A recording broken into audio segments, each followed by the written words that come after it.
آپ ہادیہ ای میگزین مضمون کی آڈیو ریڈ آؤٹ سماعت کر رہے ہیں۔ سامعین، السلام علیکم ورحمۃ اللہ وبرکاتہ۔ میں سایہ تنویر ہادیہ کے شمارہ جولائی 2023 کے مضمون کی آڈیو پروگرام میں آپ کا استقبال کرتی ہوں۔ آئیے ہم اس کا آغاز ہادیہ کے زمرہ عکس ہادیہ سے کرتے ہیں، جس کا عنوان ہے عالمی سطح کے معیاری نظام تعلیم کا ایک جائزہ، اور اس کی رائٹر ڈاکٹر فاطمہ تنویر ہے۔ موسم گرما کی تعطیلات اب ختم ہونے کو ہیں، نیا تعلیمی سال بھی شروع ہو چکا ہے۔ یہ وقت بہت اہم ہوتا ہے کیونکہ بچوں کی آگے کی تعلیم کے لیے والدین فکر مند ہوتے ہیں۔ بچوں کے آگے کے مضامین کے سلیکشن میں وہ پریشان ہوتے ہیں کہ انہیں آگے کس لائن میں ڈالا جائے اور وہ کس فیلڈ کو اختیار کریں۔ ایک دباؤ سا بچوں پر، ایک ذہنی فکر والدین اور اسکول کے اساتذہ پر ہوتی ہے۔ ہمارے یہاں کا نظام تعلیم ایسا نہیں ہے کہ جس میں کوئی ایسا سسٹم کام کر رہا ہو جہاں بچوں کی ذہنی و فکری صلاحیتوں کے پیش نظر ان کے آگے کی تعلیم کو جاری رکھنے کے لیے ان کی الگ الگ ٹیم بنائی جائے، پھر ہر بچے کی صلاحیت اور دلچسپی کو مد نظر رکھتے ہوئے ان کے اسکول الگ ہوں، انہیں ان کے متعلقہ فیلڈ میں آگے بڑھ کر تعلیم دی جائے اور انہیں آگے بڑھنے کا موقع دیا جائے۔ جیسا کہ ہم جانتے ہیں کہ تعلیم صرف پڑھنے لکھنے کا ہی نام نہیں، بلکہ زندگی گزارنے کے طور طریقے سیکھنے کا شعور بھی تعلیم ہی سے حاصل ہوتا ہے۔ گویا تعلیم ایک ذہنی، جسمانی اور اخلاقی تربیت کا نام ہے۔ اس کے ذریعے ایسے مہذب افراد تیار ہوتے ہیں جو ریاست کے ذمہ دار شہری اور اچھے انسان بنتے ہیں اور اپنے فرائض کو انجام دیتے ہیں۔ یوں کہیں کہ قوم کی زندگی کا دار و مدار تعلیم یافتہ، معیاری اور بہترین افراد پر منحصر ہے۔ ایک چینی کہاوت ہے کہ تمہارا منصوبہ اگر سال بھر کے لیے ہے تو کاشت کرو، اگر تمہارا منصوبہ 10 سال کے لیے ہے تو درخت لگاؤ، اور اگر دائمی منصوبہ ہے تو افراد تیار کرو۔ یہ بات بالکل واضح ہے کہ افراد کو تیار کرنے کا سب سے بہترین آلہ تعلیم ہے، اور اعلیٰ تعلیم و بہتر تعلیم کے لیے نظام تعلیم کا بہتر ہونا ضروری ہے۔ آئیے سب سے پہلے دنیا کے چند ٹاپ نظامہائے تعلیم کا جائزہ لیتے ہیں۔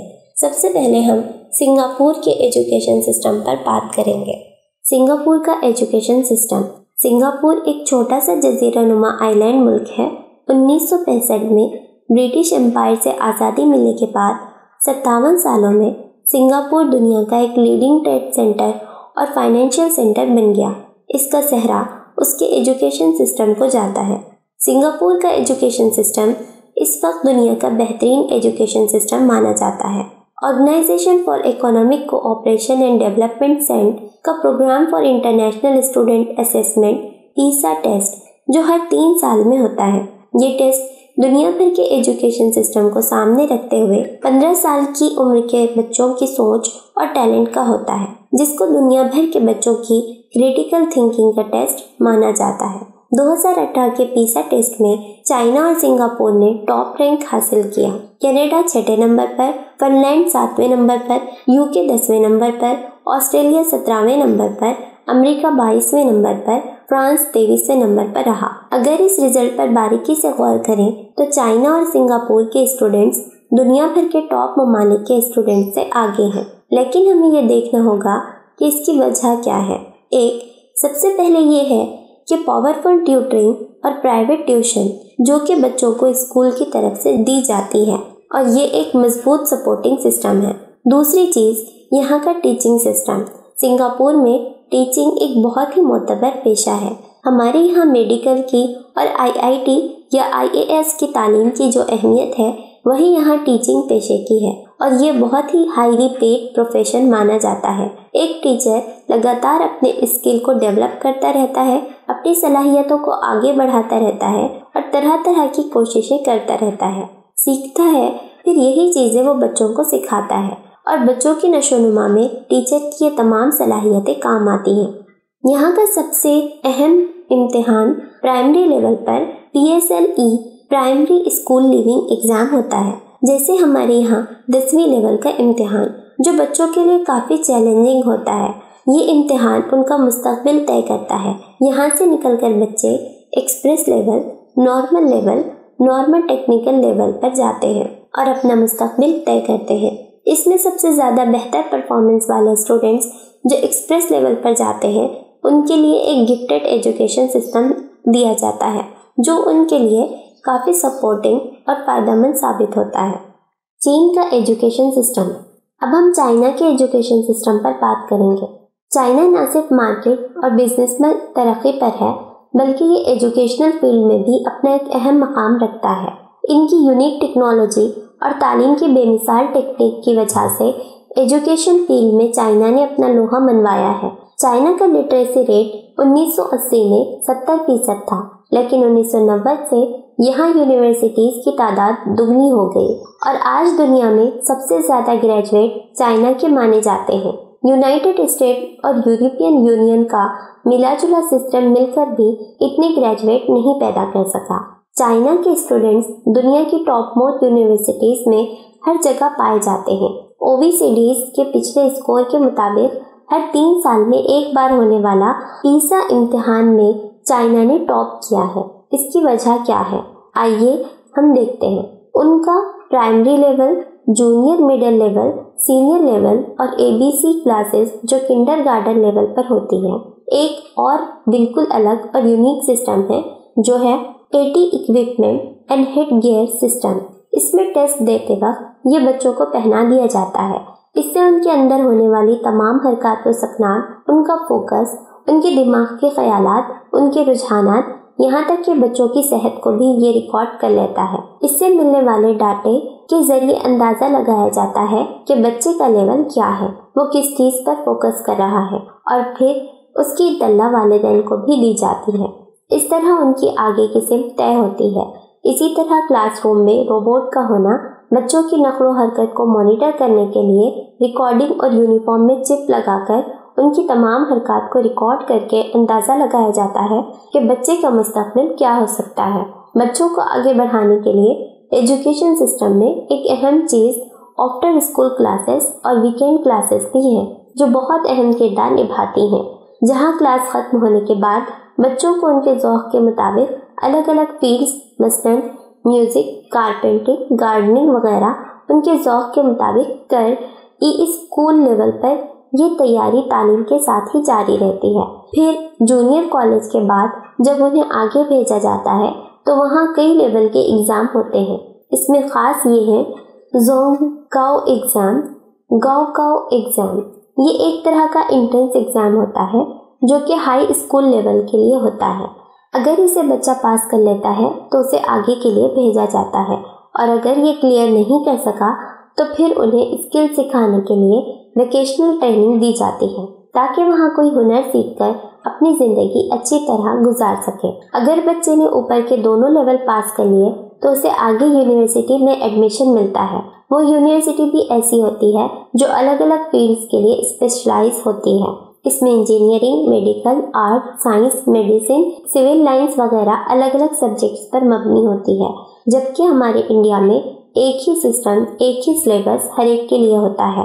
One size fit for all, کسی کی قابلیت کی بنیاد پر کوئی پروگرام نہیں بنایا جاتا، جہاں غیر معمولی صلاحیت اور کم صلاحیت کے مالک، الگ الگ ذوق رکھنے والے سبھی بچے ایک ساتھ ہی رکھے جاتے ہیں۔ ان کے یہاں ایجوکیشن سسٹم کو بہت ہی مضبوط سیاسی سپورٹ حاصل ہوتا ہے جو ان کے کام کرنے میں معاون اور مددگار ہوتا ہے۔